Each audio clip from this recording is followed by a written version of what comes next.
Hiya crafty folks, Amy here, and I have another fun way to use that pattern paper that you've been hoarding in your crafty stash. Now here's a paper pad. I'm sure this is discontinued, but I will link it below if it is available. I did have a bunch of pattern paper that was given to me by my daughter's art teacher. And I'm going to cut some panels with these wonky stitched dies. I picked a selection of 3 different pieces of paper with fun patterns. This is a relatively thin pattern paper, but it doesn't really matter because as you can see, I'm going to attach it to an A2 size card base. And these are side fold 110-pound Nina Classic Crest Solar White. Now, these are 3 stencils from A Colorful Life Designs, a few of my favorites. I have overlapping circles, Indian blanket, and then this is something Harlequin. Anyway, I will link them below in the video description box. If you expand and scroll down, you'll find a list with links for all the products that I used. And some of them may be affiliate links. So if you follow those links, I may make a small commission at no additional cost to you. Now here's some photos of the cards. This will show you kind of the look that we're going for. So a little outside the box and lots of wow factor on top of those already pretty pattern papers. So this is my embossing tool from the Rabbit Hole Designs. I'm just laying down some powder so that the embossing powder that I apply in a moment will only stick where I want it to. And I'm putting this Harlequin stencil over the card panel that I cut. Now I normally don't tape, but since this is kind of sticky ink that I'm going to be pressing down into it, I kind of want that extra security. So I'm just laying a little bit of low tack tape on the back of the panel, attaching it to the stencil, but I am also going to use the magnets as well on my Wendy Vecchi Make Art Station. So I'm just putting this in place. Again, I use the anti-static powder just to kind of make sure that the embossing powder only sticks where I want it to. And then I'm taking my Versamark embossing pad. Now this is a really sticky, clear embossing ink, and I'm just squishing that right through the stencil. Now, as you can see on all 3 stencils that I chose, they're kind of a closed design, meaning they don't have really big open spaces. You can certainly do it with more of a strippy design or open spaces, but I find that it's a little bit more challenging to do this directly with the ink pad just because it's so sticky that it will kind of pull it up.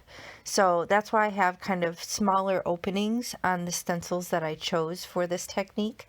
But again, do whatever you can. Now, I would say you could probably use pixie spray to hold it down, but then the problem would be that the embossing powder that you lay down would also stick to any residue laid down by the pixie spray. So I wouldn't use pixie spray for this technique, just use some other way to hold it down, whether it's your magnets or some low tack tape, before you kind of squish that embossing pad down through the stencil to kind of, create the look.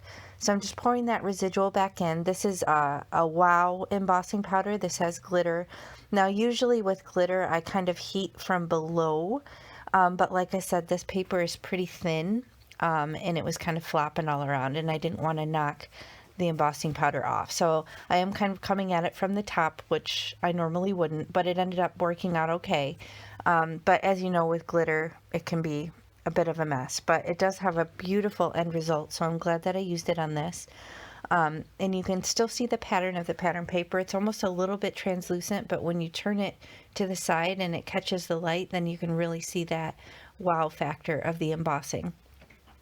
Now this Indian blanket stencil, this is one of my absolute favorites. I don't know what it is about this design. It's just so unique.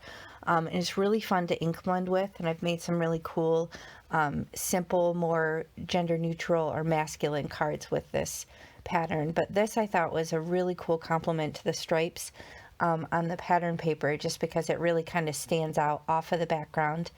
And I'm using Sterling by Brutus Monroe, so this is a silver. It's kind of more like a pewter silver almost. It's not really super light silver, so it's just kind of adding a cool effect over, and I'm melting it with my wow embossing tool. Now this particular embossing tool I got for Christmas, and it does have 2 different heat settings. It has a low and a high, and I'm just using the high, and I do let it warm up first before I bring it to the paper, just to kind of eliminate as much warping as possible. Now again, this overlapping circles, this is again very closed in that the holes aren't very big, so it's easier to kind of lay down the sticky ink onto the panel. So I'm just really squishing it in there. Now you'll see in the finished cards, this is the most subtle of the designs that I did. And the reason being is I'm actually using a clear embossing powder. You'll see in a moment. It's another Brutus Monroe, but it's a clear embossing powder that has glitter in it.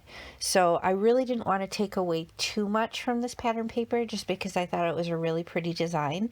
But I did want to give it a little something extra special. So you can see it's just a clear embossing ink with, and it's got rainbow glitter. So it's all different colored glitter. It's not just like a one color iridescent or something like that, but it's very subtle. Again, here I'm debating on whether I can come at from underneath just because I don't want to shoot the glitter everywhere, but I didn't really have a choice here, so I just kind of melted it from the top, and it didn't really blow it around too bad, so that was good. And you can see this one is very subtle, but when you turn it, then it does catch the light and give you that pretty shimmery look. So this panel turned out really fun.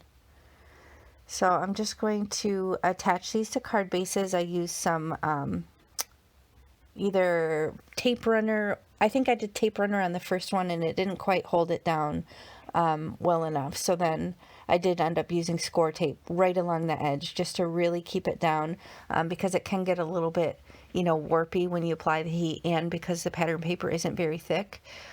So I would recommend score tape or some really good adhesive just to really hold that down. Liquid glue might show through if you're using a thinner paper, so just bear that in mind.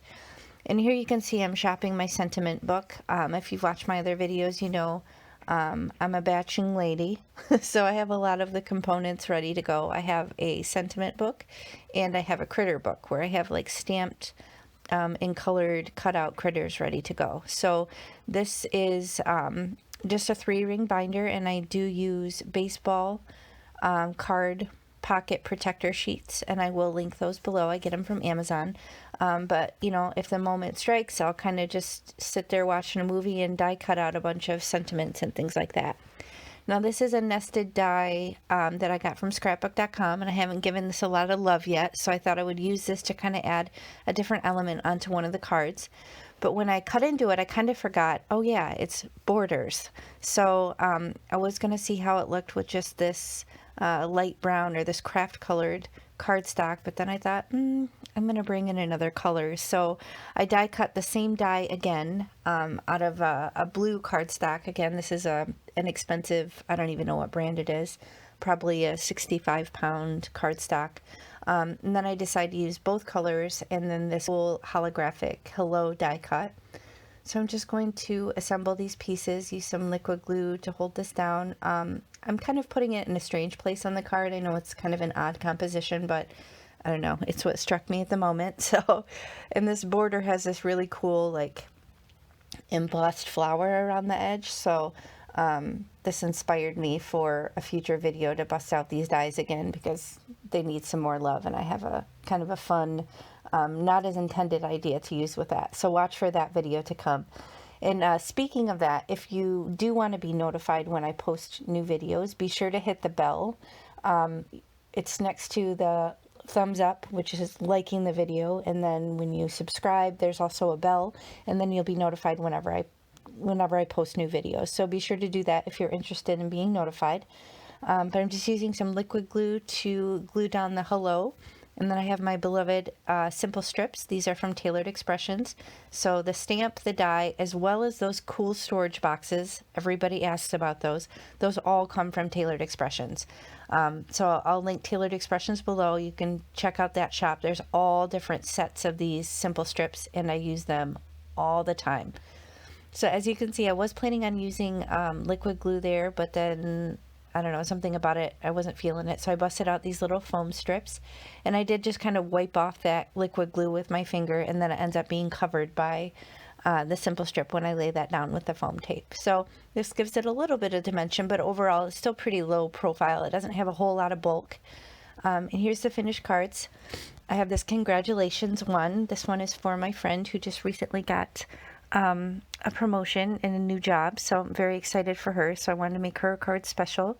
It's bright and colorful, and then it says, "Look at you being awesome." So again, that's another simple strip from Tailored Expressions. This one, "Thanks, you're the sweetest thing." So that thanks die cut is from Hero Arts, and again, another simple strip. And like I said, I will link all the products that are available below the video. If you just expand where it says show more and scroll down, then you'll find the product details and more information there. And then this one, "Hello, I miss your face." So that one's got some additional die cuts and a little bit extra, and then "Sending smiles across the miles." So I hope this gives you some inspiration. I know I'm always looking for new and different ways to use up the pattern paper. Like I said, I had a lot of it gifted to me, so I'm always trying to find fun ways to use it. And I hope you enjoyed the video. If you did, please hit the thumbs up and consider subscribing. And I have some more videos for you below. So thanks again for watching, and I'll check you next time. Bye.